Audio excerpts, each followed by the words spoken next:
ఒక మంచి మాట నాకు చాలా ఇష్టం బైబిల్. ఆయన నలిగిన వారి ప్రాణమును అలక్ష్యం చేయడండి. నాకు చాలా ఇష్టం మాట.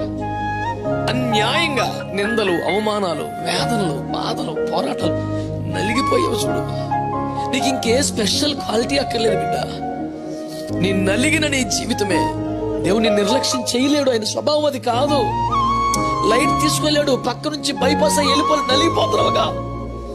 నిద్ర లేని రాత్రులు గడిపావుగా. నువ్వు చేసిన నేరం కాదు, నువ్వు చేసుకున్న పాపం కాదు, నీకు వచ్చిన శ్రమ లాంటిది, నీకు వచ్చిన కష్టం లాంటిది, నీ కుటుంబ పరిస్థితి లాంటిది. అయినా విశ్వాసం వదులుకోలేదు, ప్రభువును వదులుకోలేదు. నీవే నలిగిపోయావు. ప్రభువును వదిలిపెట్టి లోకంలోకి వెళ్ళవు. ప్రభువును సంతోషపరిచే స్థాయికి రాలేకపోతున్నావు. నలిగిపోతున్నావు నువ్వు. నా యేసయ్య స్వభావం తెలుసా?